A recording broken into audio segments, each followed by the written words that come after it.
सुखदेव जी कह रहे हैं। देहवादी कौन कौन है?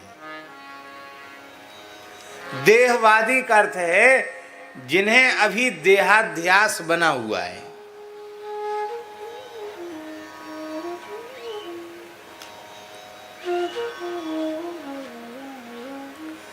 देखो सच्ची बात बताएं, बातें चाहे जितनी लंबी चौड़ी कर लो, ज्ञान की, अद्वैत की, ब्रह्म ज्ञान की, प्रस्थान त्रय की चाहे जितनी लंबी चौड़ी बातें कर लो, करनी भी चाहिए, न कि नहीं करनी चाहिए भी हम नहीं बोलते, लेकिन देहाध्यास मुक्त होना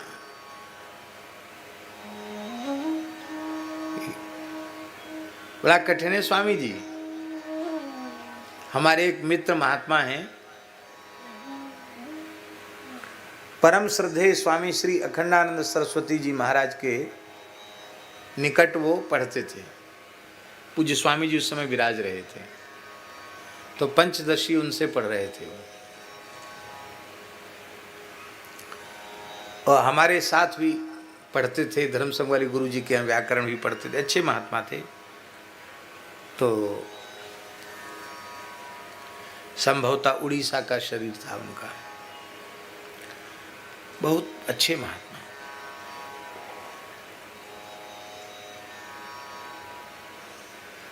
तो उनको तेज बुखार आ गया। बुखार आ गया तो उनका पाठ चल रहा था, वो बंद हो गया। खैर ठीक हो गए। ठीक होने के बाद उन्होंने स्वामी जी से जिज्ञासा की, परम श्रद्धेय स्वामी श्री अखंडानंद सरस्वती जी महाराज से जिज्ञासा की कि स्वामी जी, आप जब पढ़ा रहे थे तब तो हमको ऐसे ही लगता था कि मैं शरीर नहीं हूँ, मैं देह नहीं हूँ, लेकिन जब बुखार आया तो सब ज्ञान ध्यान वेदांत का कहाँ चला गया। फिर न ब्रह्म का चिंतन हुआ, न भगवान का चिंतन हुआ, डॉक्टर का चिंतन, और शरीर में टूटन हो रही, जूड़ी आ रही, तकलीफ। तो हमको लगा कि जितनी देर सुनते उतनी देर भले ही लगता हो ऐसा कि हमारा देहाध्यास नहीं है, मैं देह नहीं, इंद्रिय नहीं, मन नहीं, बुद्धि नहीं, चित्त नहीं, क्योंकि ये सब जड़ प्रकृति है और मैं प्रकृति से विलक्षण कूटस्थ चैतन्य प्रत्यगात्मा हूँ। बाद में ये ज्ञान कहाँ चला जाता है। तो देहाध्यास की निवृत्ति तो नहीं हुई। तो पूज्य स्वामी श्री अखंडानंद सरस्वती जी महाराज ने जो उत्तर दिया उसको सुनिए। वो हमारे प्रेमी मित्र तो हमको सुनाते थे, स्वामी जी ने ये कहा। तो स्वामी जी ने कहा, रे महात्मा बड़े भोले हो,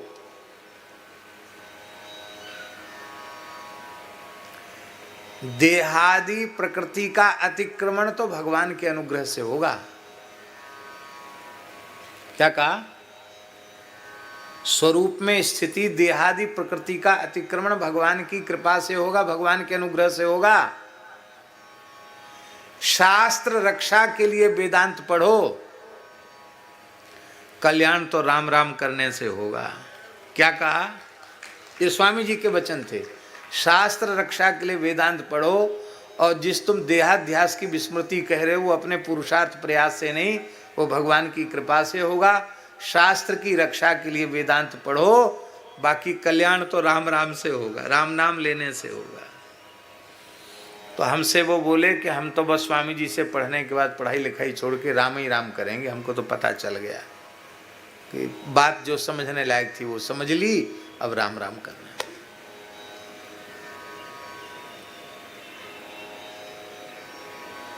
दूसरी एक बात बताएं आपको, एक और महापुरुष थे, पूज्य संभवतः करपात्री जी के ही शिष्य थे, वो जज स्वामी, पूज्य स्वामी श्री विपिन चंद्रानंद सरस्वती अखंडानंद आश्रम में विराजते, हमसे बड़ा स्नेह करते थे, दंडी स्वामी थे, पूज्य स्वामी करपात्री जी के ही शिष्य थे। वो हमारे खाक चौक में महाराज जी के पास आए, पहाड़ी बाबा महाराज के पास। बोले पूज्य स्वामी श्री वामदेव जी ने हमको भेजा है, उनसे कोई बात पूछ के आओ, वो बड़े सिद्ध पुरुष हैं। तो बोले हम सुना है कि आप समाधि तक पहुँचे हुए, असंप्रज्ञात समाधि तक पहुँचे हुए महापुरुष योगी हैं, तो हमको कोई साधन बताओ। महाराज नहीं नहीं नहीं नहीं, कोई तो बुढ़ापा, तुम्हारे क्या साधन बतावें। नहीं नहीं महाराज, एक बात, इतनी श्रद्धा लेके आए तो कोई एक बात तो बताओ। तो महाराज जी ने कहा कि हम बतावें तो तब जब आप करो, करना तो आपको है नहीं, क्योंकि आप तो पंडित हो, विद्वान हो, तर्क वितर्क करोगे, बात तो मानोगे नहीं। बात मानो तो हम बताएं। नहीं नहीं, क्यों नहीं, हम तो बड़ी श्रद्धा लेके आए, कब की बात मानेंगे। तो बोले कल्याण चाहते हो अपना कि नहीं। तो वो हंसने लगे, बोले कल्याण का ही अवसर देने के लिए भगवान ने ब्राह्मण कुल में जन्म दिया, कल्याण का अवसर देने के लिए भगवान ने सत्पुरुषों की सनिधि दी, कल्याण का अवसर देने के लिए भगवान ने चतुर्थाश्रम की दीक्षा कराई, और सब कल्याण के लिए ही वृंदावन वास कर रहे हैं। तो कल्याण तो चाहते ही, कल्याण नहीं चाहते बात कैसे कहें, कल्याण तो चाहते हैं। तो महाराज जी बोले यदि कल्याण चाहते हो तो सब छोड़ के अब केवल राम राम करो, सब छोड़ दो, प्रवचन छोड़ दो, पोथी पत्रा उलटना पुलटना छोड़ दो, पढ़ाना भी छोड़ दो, पढ़ना पढ़ाना भी छोड़ो, प्रवचन भी छोड़ो, अब केवल राम राम करो, कल्याण चाहते हो तो। हम एक बार उनका दर्शन करने गए खंडानंद आश्रम, तो वो हजारा माला लेके बैठे थे, जज स्वामी। हजारा माला जानते हैं ना, तुलसी की 1000 दाने की माला, 1080 दाने उसमें होते हैं, वो माला लेके बैठे थे। तो हम बैठे रहे कि स्वामी जी का जब पूरा हो जाए तब मिलेंगे। सर्दी का समय था, वो भीतर थे, हम बाहर बैठे धूप में। तो माला पूरी हुई तो वो आए, हम कि स्वामी जी आप माला जप, अरे बोले क्या करें, एक नई वो तो उन्होंने खैर हंसी में कहा, उन्होंने कहा क्या करें, वो पहाड़ी बाबा ने हमको चक्कर में फंसा दिया है। बोले हम कहाँ माला फेरने वाले, हम तो अहम ब्रह्मास्मि करने वाले। हंस कर के कहा अहम ब्रह्मास्मि कहने वाले हैं, माला फेरने वाले कहाँ हैं, पर क्या करें, पहाड़ी बाबा ने हमको चक्कर में फंसा दिया। अब बस सवेरे से शाम तक जब समय मिलता तब राम राम राम राम राम राम। तो हमने हंसकर कहा कि स्वामी जी आप जो राम राम कर रहे हैं महाराज जी की आज्ञा से, आपको कैसा लगा। इतना सुनते ही वे भावुक हो गए। उन्होंने कहा मुझे अपने संपूर्ण जीवन का फल मिल गया, हमको लगता है भगवान नाम से, हरि नाम से मुझे अपने संपूर्ण जीवन का फल मिल गया। और जब वे अस्वस्थ थे, रामकृष्ण मिशन में थे, हमको बुलवाया, हम गए उनके पास, तो उन्होंने अपना चित्र दिया हॉस्पिटल में, अपना फोटो, और बोले पहाड़ी बाबा से कह देना कि मेरा मन पूरी तरह भगवान नाम में लगा हुआ है। ये 2000 की बात होगी या 2001 की बात होगी, ऐसा समझिए। माने सन 2000 की बात या उसके एक आध साल पहले की बात होगी।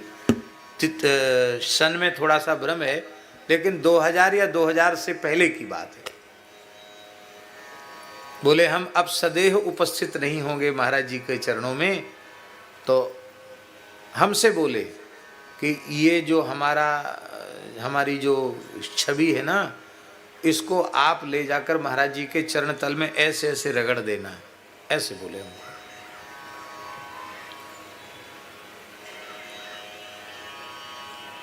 हमने कहा ठीक है स्वामी, जो आ गया स्वामी जी। और चरण तल रगड़ा है, और बस इसके बाद समाचार में लगभग वो धाम चले गए।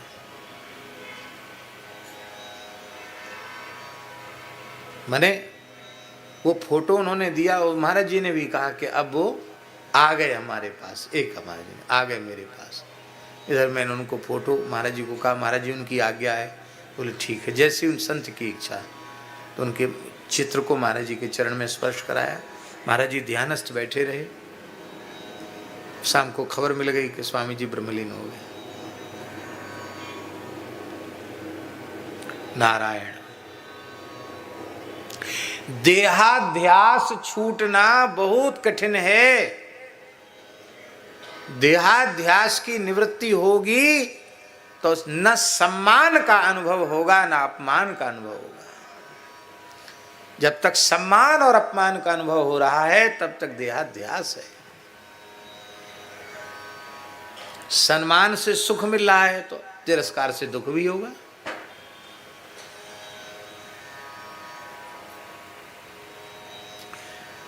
रहुगण ने जड़ भरत जी से कहा, ए पागल, तुम्हारे जैसे पागलों की हम रोज चिकित्सा करते हैं, इलाज करते हैं, समझता है मैं कौन हूं? मैं सिंधु सोवेर देश का राजा रहुगण हूं। ठीक से पालकी नहीं ढोरा है। मुझ जीवित मनुष्य को मुर्दे के समान ढोकर ले जा रहा है। जैसे यमराज पापियों को दंड देते हैं ऐसे मैं कठोर दंड दूंगा तुझे। जड़ भरत जी में कोई अंतर नहीं आया, वो अपने ढंग से चलते रहे। तो उसने देखा कि डांटने डपटने का भी प्रभाव नहीं, तो व्यंग किया उसने। अरे अहो भ्रातः, अरे भैया, उरु परिश्रांतोसी, आप तो बहुत थक गए। बुढ़ापे ने आपको घेर रखा है। वो जवान है एकदम जड़ भरत जी, तो वो व्यंग कर रहा है कि आप तो बहुत थक गए, अकेले ही बहुत लंबा रास्ता तय करके आए, अभी अभी तो पालकी में लगाया गया। और कहते तुमको बुढ़ापे ने घेर रखा है, इसका मतलब तुम जवान हो। और कह रहा है कि अरे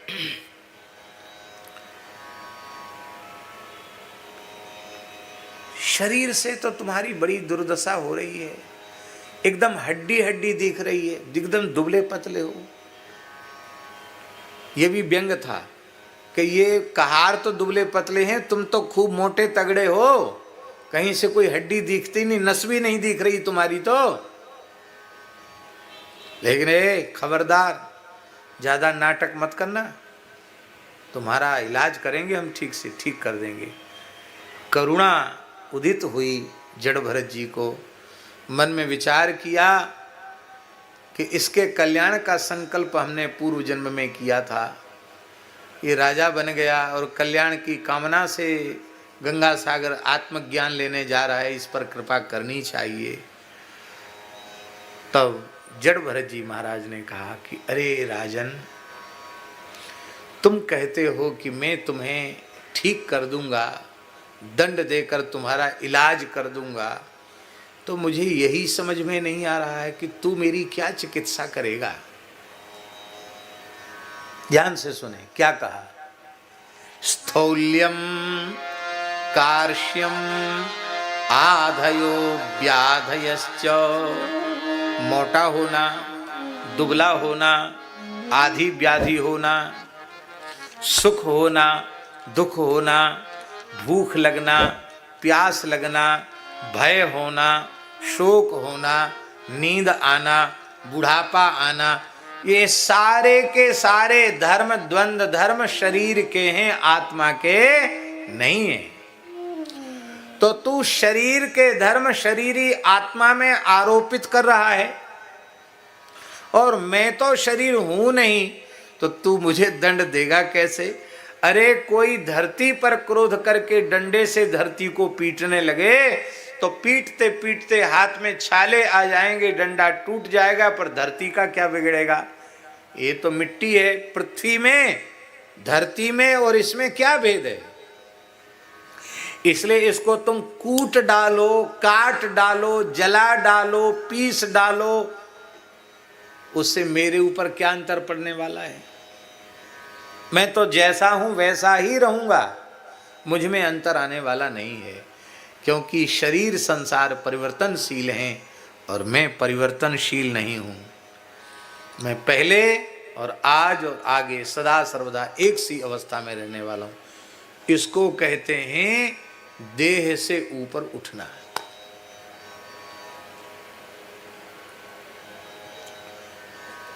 ऋषभ देव जी जंगल में पड़े थे, बहुत ध्यान से सुने।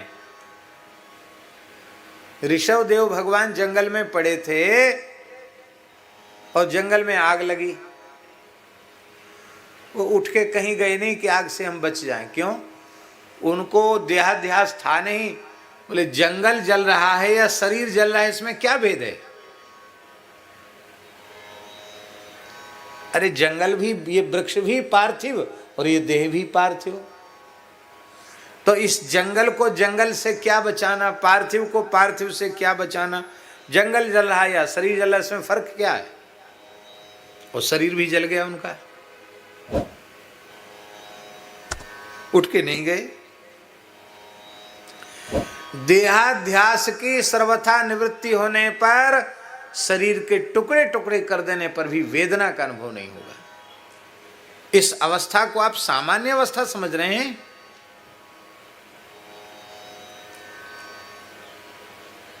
इसलिए देहवादी कौन कौन है? देहवादी से चिढ़ मत जाना। हम अपने को देहवादी मानते हैं। हमारा देहाध्यास अभी मिटा नहीं, कम भी नहीं हुआ।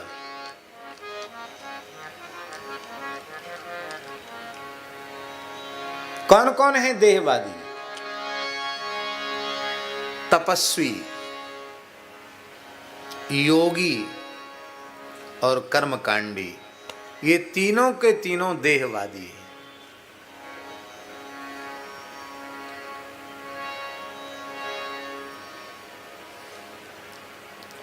क्यों स्वामी जी? काय क्लेशो ही तपः, काय क्लेशो ही तपः। देह का अनुसंधान ही नहीं होगा तो तब क्या होगा? तब तो कृच्छ प्राजापत्य चांद्रायण आदि व्रत तब होंगे जब देह का अध्यास होगा। देहाध्यास के बिना तप संभव नहीं है। अलग से जड़भर जी कौन सी तपस्या करते बताओ? देहाध्यास नहीं।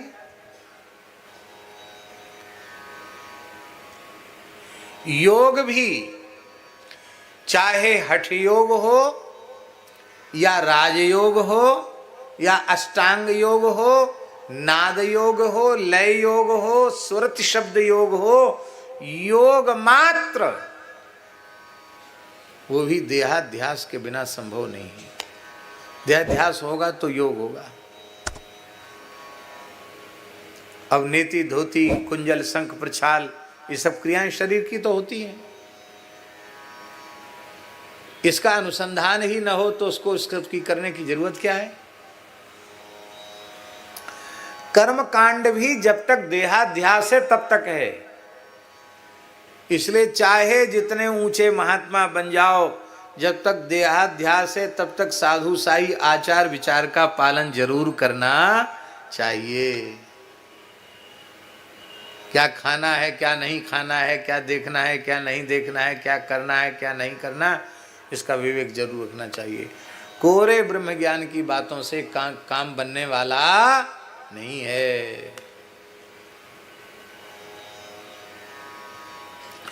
तो क्या तपस्वियों को भगवान नहीं मिलते? क्या योगियों को भगवान नहीं मिलते?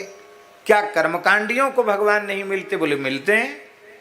तपस्वियों को भी भगवान का दर्शन हुआ, योगियों को भी भगवान का दर्शन हुआ, कर्मकांडियों को भी भगवान का दर्शन हुआ। पर सुखदेव जी कहते भगवान मिल तो जाते हैं उनको, पर उतने सुलभ नहीं है। उतने सुलभ का मतलब क्या है? अरे बोले जितने सुलभ यशोदा जी को हैं उतने सुलभ भगवान न तपस्वियों को हैं, न योगियों के लिए हैं, न कर्मकांडियों के लिए हैं। किसी तपस्वी योगी कर्मकांडी ने परब्रह्म को ऊखल से बांध दिया हो, रस्सी से बांध दिया हो, कोई इतिहास में तुम्हें कहीं कहने सुनने को मिला हो तो तुम बताओ, कोई उदाहरण है? विनय पत्रिका में गोस्वामी जी कह रहे हैं, जे ही बांधे जेहि बांधे सुर असुर नाग मुनि प्रबल करम की डोरी। जेहि बांधे सुर असुर नाग मुनि प्रबल कर्म की डोरी।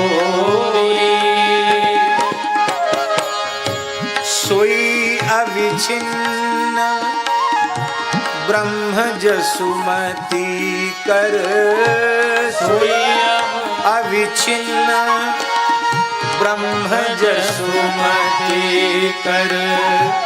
बांध्यो सकत न छोरी। बांध्यो सकत न छोरी। ऐसी हरि करत दास पर प्रीति। ऐसी हरि करत दास पर प्रीति। यही बांधे सुर असुर नाग मुनि, जिसने सबको बांध रखा है कर्म की डोरी से, वह अविच्छिन्न ब्रह्म यशोदा जी ने उखल से बांध दिया। उसको स्वयं छूटने की सामर्थ्य, सर्व समर्थ असमर्थ है, छूटने में असमर्थ है। तो कहेंगे चलो ये बात तो आपने बढ़िया कही कि देहवादियों के लिए भगवान उतने सुलभ नहीं है। स्वामी जी बड़ी ऊंची बात, देहवादियों के लिए भगवान उतने सुलभ नहीं है। तो जिनका देहाध्यास छूट गया, क्या उनके लिए?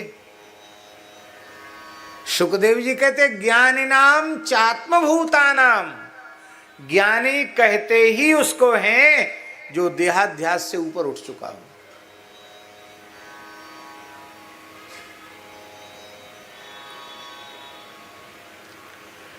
कहने को कोई हमसे पूछेगा तो हम कह देंगे कि हमने व्याकरण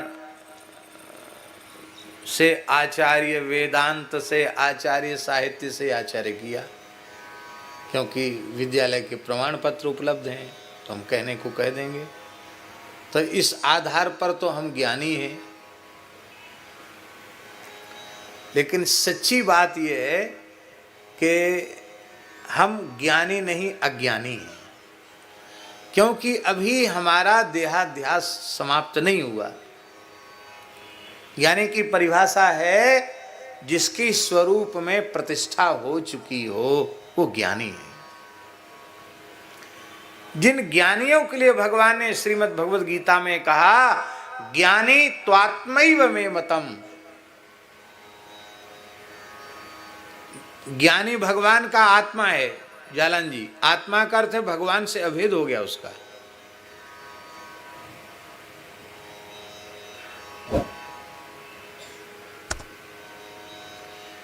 अपने को भी वह ब्रह्म से अतिरिक्त अनुभव नहीं करता, अनतिरिक्त रूप में वह अनुभव करता है। कब? जब देहाध्यास से ऊपर उठ जाता है तब।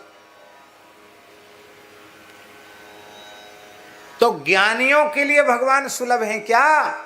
जो देहाध्यास से ऊपर उठ चुके हैं उनके लिए भगवान सुलभ हैं क्या?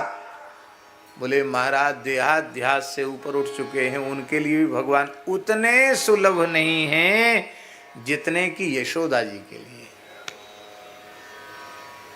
किसी ज्ञानी ने, ब्रह्मज्ञानी ने श्री कृष्ण को ऊखल से बांधा हो, छड़ी लेकर धमकाया हो, आहा, छड़ी लेकर पीछे दौड़ा हो, कोई इतिहास है?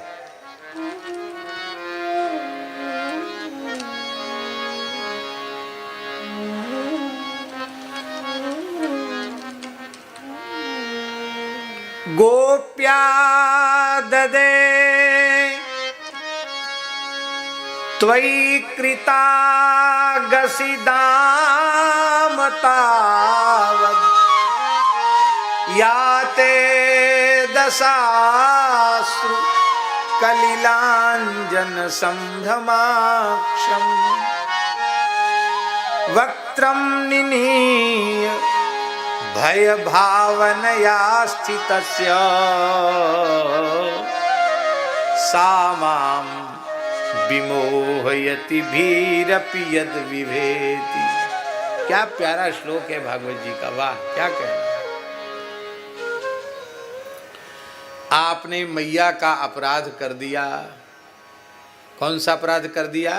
कुंती माता कह रही है श्री कृष्ण से, ये आपकी बचपन की लीला में आपको सुना रही हूं। आपने मैया का अपराध कर दिया। क्या अपराध कर दिया? मैया यशोदा के ददिया सास के समय के माट मटका फोड़ दिए। माताएं भी घर में इतिहास सुरक्षित रखती हैं। हमारी दादी सास का है, ये परदादी का है, ये नानी के यहाँ से लेके आई थी, सब इतिहास होते हैं। हाँ, हम लोग गांव में अपने बचपन में देखते थे, दादी परदादी उनके पुराने जमाने के कीमती लहंगा उनको लोग निकालते थे। 100 साल पुराने लहंगा कीमती उनकी, कहते उनका है, ये उनका है। ऐसा होता है। अब उनसे लोगों की बड़ी ममता होती है कि वे पुराने चिन्ह हैं, प्रतीक हैं। आभूषणों में भी ऐसा होता है।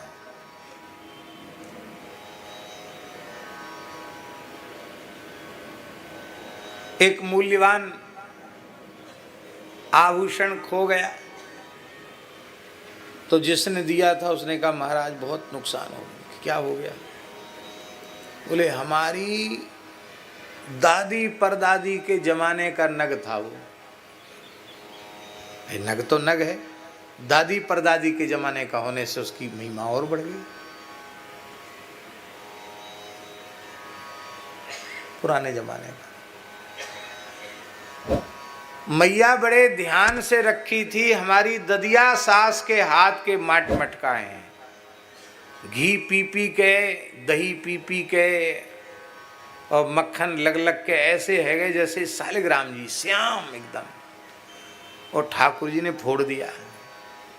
मैया ने कह रही जब तक ये माट हो ना तब तक मैं समझ रही कि मेरी ददिया सास मरी ना है, अभी जिंदी है।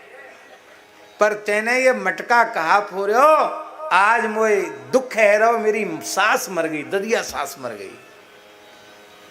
अच्छा, अब तक तो मैं यही सोचूं कि गोपी जो कछु शिकायत करें वो सब बनाए ठनाए के लंबी चौड़ी बात करें, पर आज सबरी बात सांची निकसी है।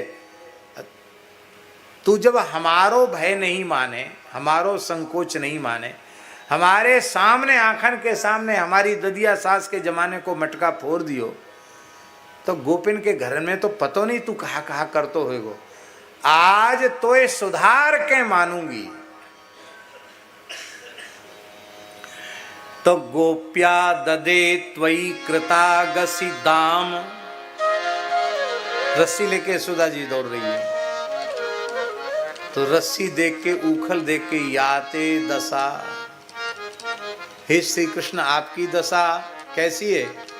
बोले कलिलांजन संभ्रमाक्ष। भय के कारण आपकी आंखें चकरा रही थी, आपके बड़े बड़े नेत्र इधर उधर छिप रहे थे। नेत्रों के जो तारक है ना बीच वाले, बड़े बड़े, कभी इधर जा रहे थे कभी इधर जा रहे थे। नेत्र कौन है जानते हो आप? कौन है नेत्र श्री कृष्ण के? चक्षोः सूर्यो अजायत। मानो सूर्य भगवान वो छिप रहे थे इधर की ओर कि कहीं हमको गवाही न देना पड़े, क्योंकि हम कर्म साक्षी हैं।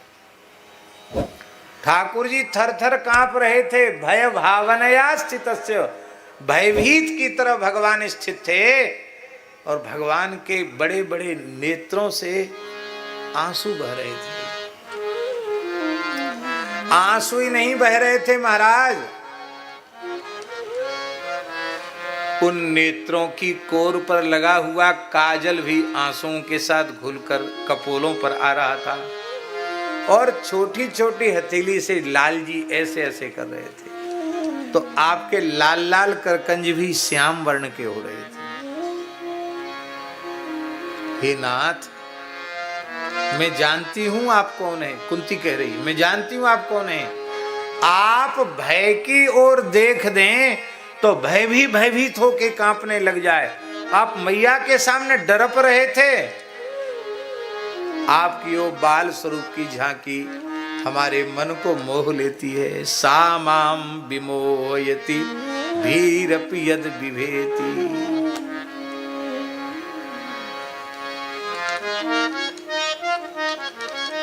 सुखदेव जी कह रहे हैं, यदि सर्वतंत्र स्वतंत्र परब्रह्म परमात्मा को आप बांधना चाहते हो, नचाना चाहते हो, उनके साथ उन्मुक्त भाव से खेलना चाहते हो,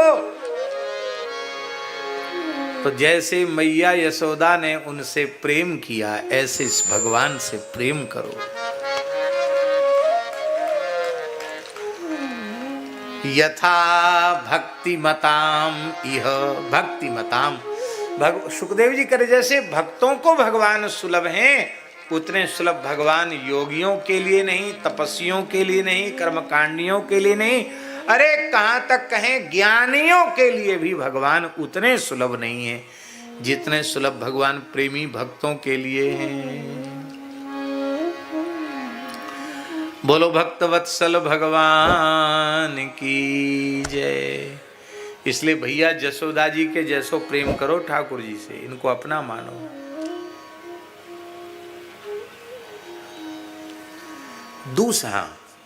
दूसरी बात, इस ऊखल बंधन लीला की दूसरी एक बड़ी रहस्यमयी बात, बस उतनी सी बात सुन लो फिर जाओ। दूसरी रहस्यमयी बात यह है, बड़ी ऊंची बात कहने जा रहे हैं हम, बहुत ध्यान से सुनना और बुरा कोई मानना नहीं, क्योंकि सही बात कई बार खरी होती है और कई बार खरी चीज भी लोगों को पचती नहीं है, पर फिर भी हम कहेंगे, क्योंकि हमने अपने मन से नहीं बोले, भागवत जी में लिखी वही बात बता रहे हैं आपको। नारद जी का वचन है, नारद जी कह रहे हैं कि संतों के संग का लाभ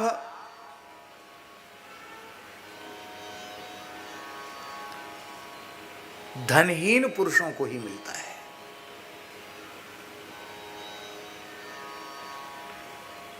फिर से सुन लो ये बात, सत्संग का लाभ दरिद्रों को, धनहीनों को ही मिलता है, धनवानों को उसका लाभ कम मिल पाता है। अरे भाई ऐसा क्यों?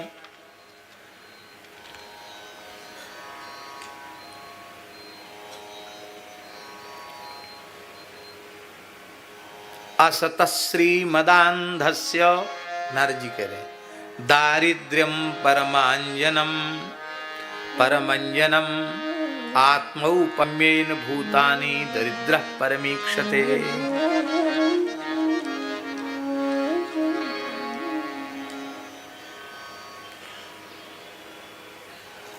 धनहीन पुरुष में एक दोष और धनवान पुरुष में 3 दोष।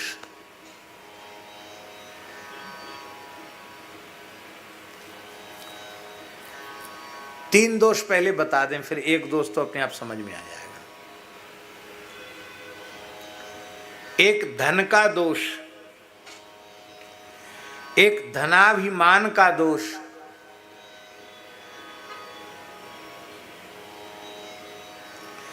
और एक धन की तृष्णा का दोष।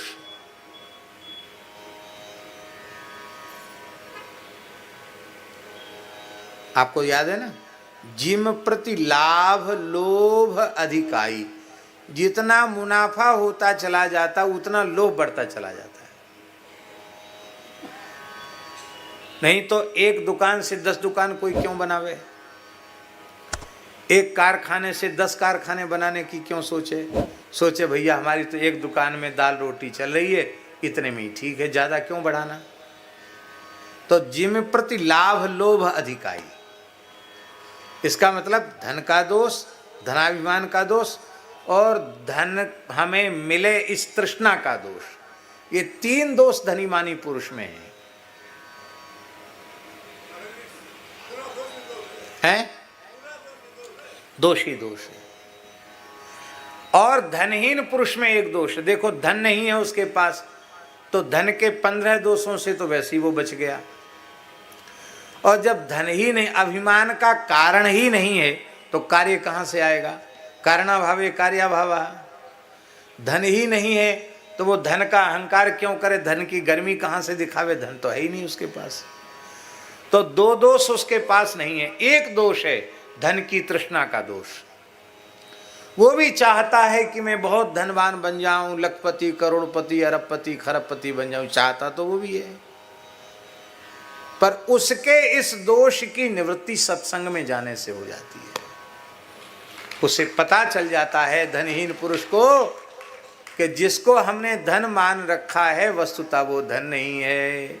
तब धन क्या है, बोले पायो जी में तो राम रतन धन पायो, पायो जी में तो राम रतन धन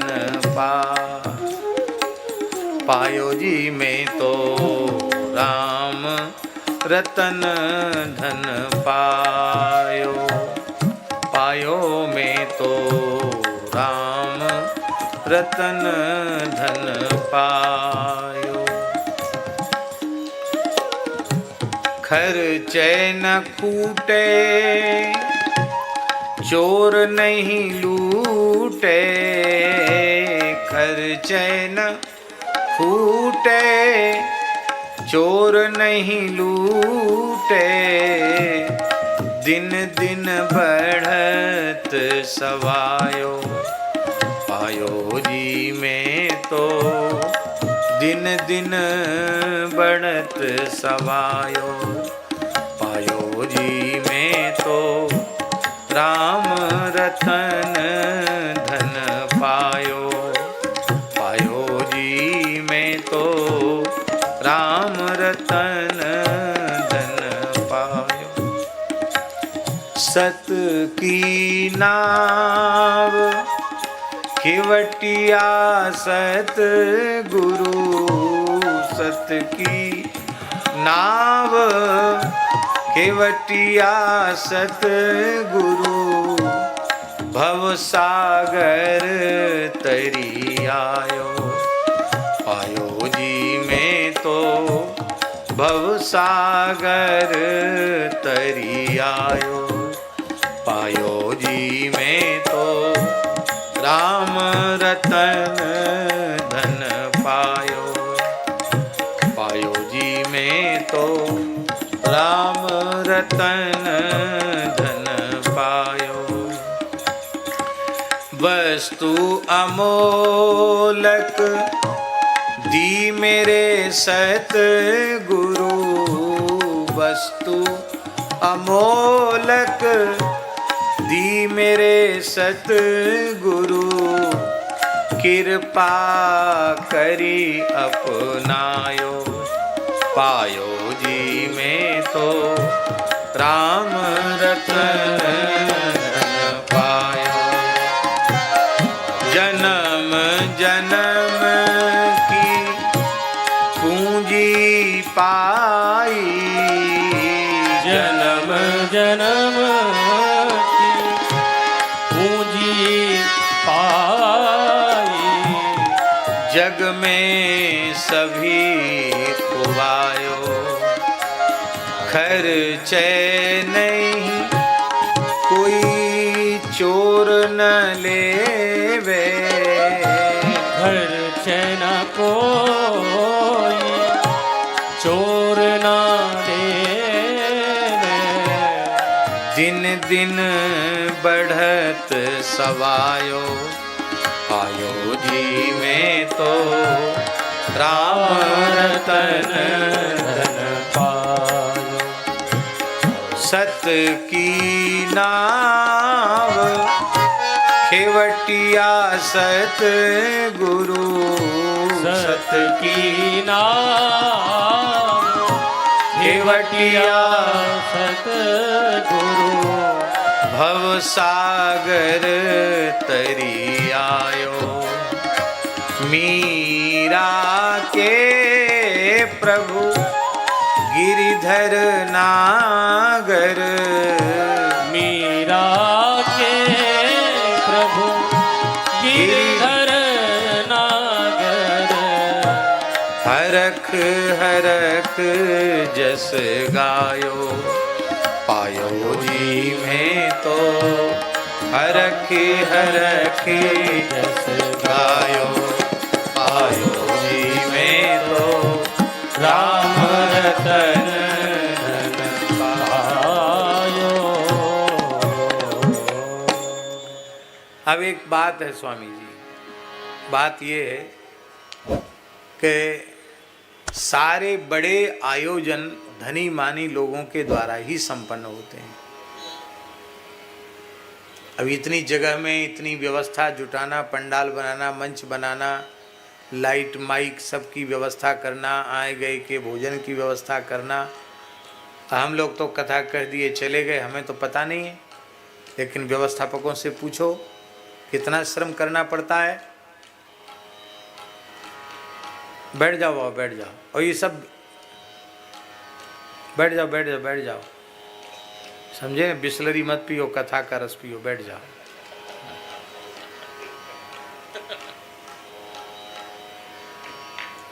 बाबा है वो शत्रुघ्न दास बाबा, बैठो, बैठ जाओ।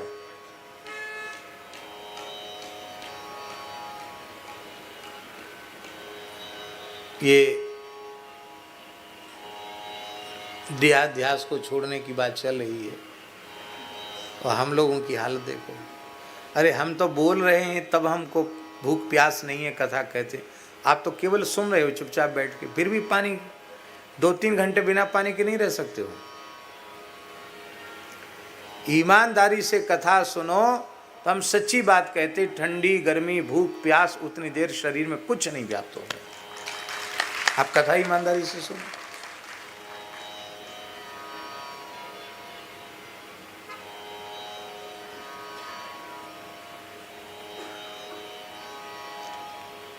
राम जी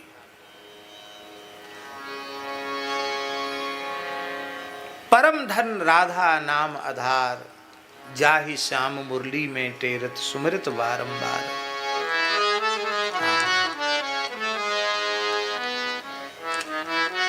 ताते भैया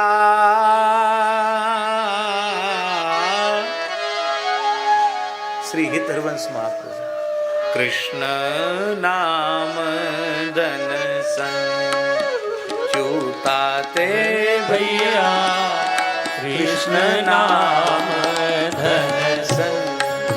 अरे भैया कृष्ण नाम रूपी धन का संग्रह करो।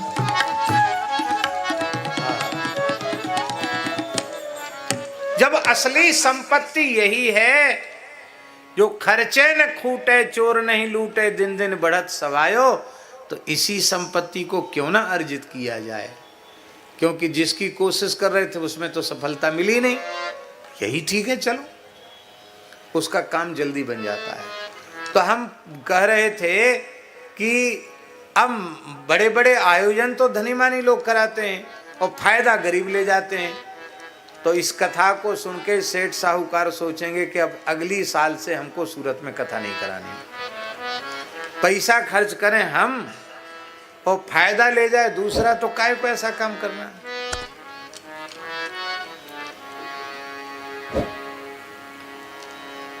देखो जैसी कथा हम सुना रहे हैं ऐसी कथा गृहस्थ वक्ता सुना भी नहीं सकते, उनको डर लगा रहता कि हमारी कहीं कथा बंद ना हो जाए। हाँ? पर हमें तो कोई हमें वृंदावन से न बुलावे, कहीं न बुलावे, ये हमारे ऊपर भगवान की सर्वोपरि कृपा होगी। हमको आपसे कुछ नहीं चाहिए, आपसे आपका परम कल्याण चाहिए, बस आपका परम कल्याण हो, आपका यह शरीर अंतिम शरीर हो जाए, यह जन्म अंतिम जन्म हो जाए, आपको मनुष्य जन्म का फल मिल जाए, यही हमारी उपलब्धि है, आपकी नहीं, हमारी उपलब्धि है।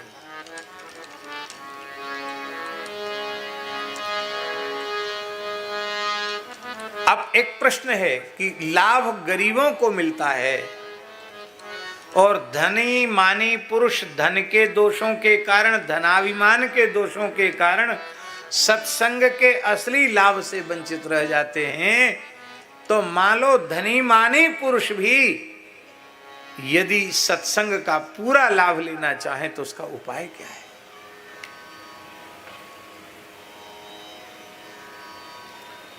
उसका पहला उपाय है, जब तक धन को अपना मानते रहोगे तब तक धन के दोष आपके पिंड नहीं छोड़ेंगे। और जब मान लोगे कि ये जब तन मन प्राण सर्वस्व सब कुछ भगवान का है, तो धन हमारा कहां से आया? ये धन भगवान का है।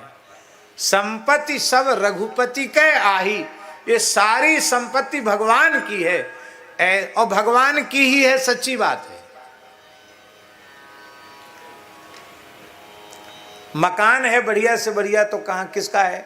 अरे धरती भगवान की, तो मकान तुम्हारा कहां से आया?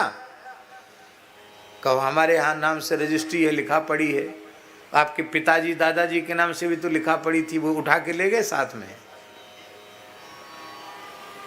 वो मकान दुकान सब वहीं को वहीं धरी रह गई, तो आपकी कैसे सिद्ध हुई? धरती भगवान की, लोहा लक्कड़ ईंटा पत्थर सोना चांदी जो कुछ आपने जड़ा मड़ा है मकान में, वो सब भगवान की प्रकृति का, तुम्हारा कहां से आया? जिन कारीगरों ने बनाया वे भी भगवान के, जिस मटेरियल से बनाया